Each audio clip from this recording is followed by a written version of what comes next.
Okay guys, you may slide off the table. It's another day in Crazy Gen Land, but I have tomatoes that are struggling quite a lot because I can't get them to the sun or my grow lights. And I have peppers that have sprouted and they're starting to stretch too much. These are all the seeds I have to plant. I have 1, 2, 3, 4, 5, 6 containers that I'm late on. We'll see if they grow or not. I have those peppers that I need to plant and extra tomatoes. I'm trying to decide what to do with some of these stretchy things and extras that I really didn't need to plant, but from experience, I know that I'm not going to go through 40 Isis candy tomatoes plants. I know I'm not going to sell that many, so I think I have to bite the bullet and kill some plants. I have to kill plants. So I'm going to try to transplant a few more of the gold medal ones. They're a yellow kind of slicer tomato. The rest they're salvageable. They're definitely salvageable because tomatoes are pretty much, you can make a root system from most of the stem. Anyway, it's just more difficult and things are getting away from me, and if I want to plant, I need to buckle down and get this done. Computer's finally running, and that's how I know I need to plant everything that I want to plant. So, and replant things that aren't really growing as well as I had hoped. I'm just short on time, short on supplies. It's been a spring and a winter, as some of you know. So, I don't even know where to start. But here we have. So I don't usually grow many flowers, but I do like coxcomb for some reason, and I got a variegated. We'll see if it actually grows. I don't know much about it, and I haven't done the research to know how it really grows. It says to sow them after first frost, cover in fine moist soil, and keep warm until germination.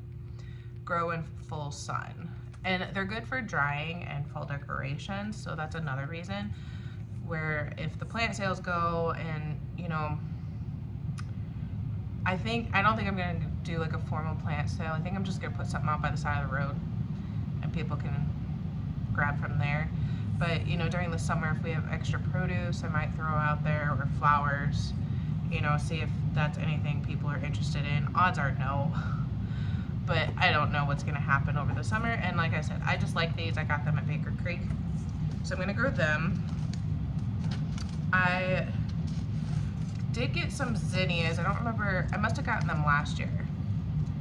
And I like the zinnias I planted last year that I got from the greenhouse. I may not plant these, still thinking about that. I have several different kinds of sunflowers. And I have never successfully grown them because the bunnies usually eat them. Bunnies are the bane of my existence. But I still have chocolate cherry, teddy bear, and mammoth striped sunflowers. So I'm probably gonna plant at least a few of them. When I have these cell trays, I usually plant 1 to 2 in each cell depending on how large the seeds are. Sometimes 3 if they're really small. And then last but not least are Chinese lanterns. Now I've seen these at for fall decorations. They're a hot item in a couple of the antique-y, crafty places in our area. However, I've heard that they're invasive, and I don't know if because they're vining or because they vine and then the flowers have these red pods that drop seeds. People grow morning glory for fun, and in my neck of the woods, morning glory is like an invasive species. It just takes over corn and beans and turns into a blanket of not fun weed. And so I don't know if these are like that or what the deal is, but I thought I would try them to at least grow and see what happens. I don't know how far I'll get. If they do grow and they are successful, I'm gonna have to figure out if they really are invasive. And they'll die with a freeze, but those seeds are still around. same as the morning glories that grow wild around here. So I wanted to grow them, but it's kind of like a little bit risky because of the fear of being invasive. They probably wouldn't go crazy, you know, like you just mow them off if they get in the yard. But it's something that I don't want to have to deal with if I don't want them around. That makes any sense. So I up-potted some more tomatoes, not a lot. I'm slowly killing some as I go. I don't want to like kill everything that I've up-potted, the extras, because if my up-pots don't survive, I can use some of my backup ones to fill those. And I'm only doing maybe a dozen to 15 of most varieties. I still have several tomatoes to up-pot anyway, and all of my peppers right now. And last time I mentioned I never really have a problem with fungus. This year apparently I do. I'm starting to see some mold, but I also bottom water and I keep it watered like all the time, and it doesn't have a chance to dry out. So that's probably on me and my fault. So I need to start letting some of these cell trays probably dry out more, and that will hopefully solve the problem. Some of my peppers in the past, I've had a lot of problems with the seed capsules not coming off those leaves, and I think it's a humidity thing. I think because I rarely keep a dome on them, that they don't have the humidity or the moisture to release that seed capsule, and it kills the top part of the plant, and then my peppers die. I don't see a ton of that going on right now, but that doesn't mean it won't happen. My Sunbright Bell didn't germinate very well. My Santa Fe Grande hasn't germinated very well, and luckily I got the extra Santa Fe Grande seeds anyway. I don't know if a couple of these Sunbrights are gonna make it either, or my jalapenos are looking a little strange as well. I don't know if that's seed capsule issue or just stretching for the sun. Time will tell on that. And my echinacea is starting, which is really exciting because I didn't know if I'd be able to start that, and I didn't even stratify it. So that is exciting. But I'm gonna get some of these flowers planted. Oh, I also have calendula. It's a flower, but it's also medicinal. And I have like 10 million seeds. So I will have calendula for the rest of my life. And verdict is still out on the zinnias. So this is our current mess. These are tomatoes that I still need to transplant, but I'm waiting for a few of them to get bigger. Those I smashed with my grow light. Some of these are like backups if these die. And then these are the peppers. So far, some of them look sad. These are the echinacea. And then I started the Chinese lantern, the coxcomb flower, chocolate cherry sunflower, teddy bear sunflower, mammoth gray sunflower, and then the calendula. And these are the delicious tomatoes, prize head leaf lettuce, ruby red leaf head lettuce, butter crunch leaf lettuce, dill, sage, parsley, Genovese basil, sugar baby watermelon, golden zucchini, early white bush scallop squash, and Edisto cantaloupe. I still want to start several like pumpkin gourd things, but I'm out of trays for now. I could do them in cups, but I don't think I am right now. And then I also started some zucchini and the other peppers that I want to start. I didn't want to risk putting tomatoes in cells that had tomatoes in them that may not have sprouted, and I didn't want to put the peppers in places that hadn't sprouted just in case the other ones sprout and then I mix varieties or something. So that's why that's like that. All right guys, it's been another hot minute, aka probably a week or more since I was filming, but I'll show you an update that what the plants did when I transplanted them, how they're doing, and then the ones I planted. So I think it's been about a week so you can see how much change there's been. These are the tomatoes I transplanted. Some of them like took off like mad, like this one.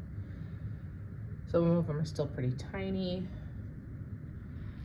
These are the tomatoes that are still in my smaller multi-sown things. And then there's some of the like the fungus, I don't know if that's growing. These are zucchinis. I gotta peel off these seed capsules before they choke the plant or I kill it. You know, there just was, I don't think there was enough moisture when they popped out. These are lettuces, herbs, zucchini, golden zucchini, some squash, my peppers, and once again there's some mold going on, my echinacea, and then these are sunflowers that shot out. My germination seems to be random. Oh, this is calendula, so this is gonna be different. Once again, we have seed capsule. This is a little more moist than the zucchini because it was under a dome. And then I finally got these in off of Amazon. They're little seed trays. I'll leave the link below in the comments. So here's the actual tray part. It's a pack of 5 or 6. 1, 2, 3, 4, 5, I think. And then here is the clear seed, actual seed tray, like planting thing. And there's 1, 2, 3, 4, 12 per thing. And then here is the dome. And it looks like you can put on this little spinny thing, and that'll help regulate how much condensation moisture you want to let escape. So I would assume at first you would want it closed so it retains more moisture, and then you can open it up to reduce the amount of mold that I've been having. I just got them in the other day. It did take a couple weeks. And then these, I don't know if they're plastic. Yeah, they feel like a plastic, so you're only gonna use them like once, maybe twice if you use the backside. I don't know if I'll use them, but they would probably fit under the dome better than my popsicle sticks. So I did get some of these. They were a decent price. 5 seems like an odd number, but oh well. And we'll see how they work. For me, they just seemed like a good size considering my setup. They're smaller, so I can kind of like, you know, Tetris them around my table. And any bigger, they were probably a little more I'm sure they cost more and probably a little more out of my budget. So for trying them out, I figured I'd go with this size. Like I said, it's about a 12 pack. And I'll leave the link below. I don't know yet how they're gonna work because I still have a lot of transplanting and stuff to do. So we'll see. I might do some of my peppers in them for now, just to get them up potted because they're starting to push against the plastic tops on my regular seed trays a lot. But we'll see how much time I have. I probably don't have much time. I have like 2 seconds right now to come down here and check things, see if they're still alive or not. But I am gonna wrap it up. We spent a few days in Wisconsin at Midwest Horse Fair, well, actually 1 day at the fair, and had a really good time. Ellie was not sleeping very well. She was too excited. And then we got home and she hasn't been feeling good. And I think partly because she's exhausted and partly too because she was around another kid that was slightly sick a week or 2 ago, and it just now finally hit her. So I've been taking care of her today. We've been couch potatoes most of the time. But I wanted to come down, wrap this up, and show you my new purchase. And I didn't get any filming of the horse fair. Maybe next time. It's the first time I've ever gone, and I knew I wasn't gonna know what I was doing, where I was going, or anything. We mostly just walked around because there was so much to see. We couldn't really sit down and do anything. I couldn't go to any of the seminars really. But it was really neat. It was there were lots of breeds there that you don't get to see anywhere else. So that was exciting for me. And maybe next time I'll get some footage. I don't know if that's anything you guys are interested in, because this really started as a farming gardening channel, but it's now Farm Girl Life, which is all over the place. So I hope everyone's doing well, enjoying their spring and getting out there in the dirt. We'll see you. Bye.